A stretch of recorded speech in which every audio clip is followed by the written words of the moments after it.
Hey guys, we're gonna do a quick little video over this food plot here. This is the Nixa Hardware Cold Grazer Rye food plot there. And as you guys can see, there's a tremendous amount of green forage for these deer and turkeys and other wildlife to munch on there.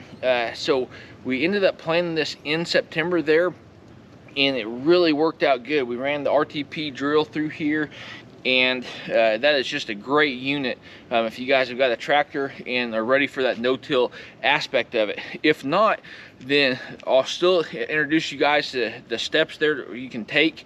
And basically what we end up doing is we'll come through here and we'll come through with the bush hog there from Swisher, the rough cut, and knock down any kind of vegetation that we need to there.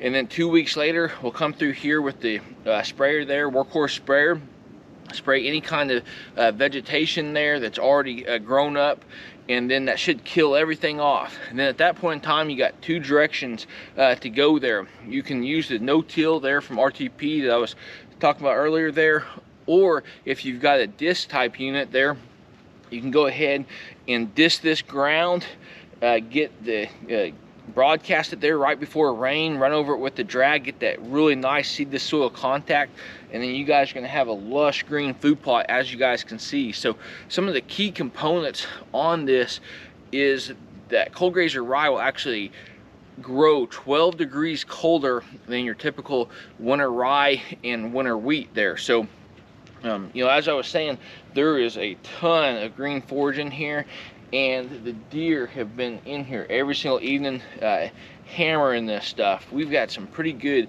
fronts so far here in southwest Missouri, and cannot say enough about how well this food plot has taken off, as well as providing nutrition there that will continue throughout your deer season there, well into the spring months as you guys get into your turkey hunting there.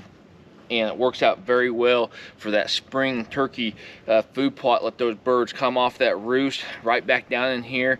Position yourself there where they're coming down in. We run a lot of tacticams from Reveal, and it really works out well in regards to isolating where those turkeys as well as those deer are coming in and out of here, and position you for a good successful hunt there. So hopefully you guys enjoyed the video. Like always, hopefully you guys are getting out there in nature, and best luck in your upcoming hunt.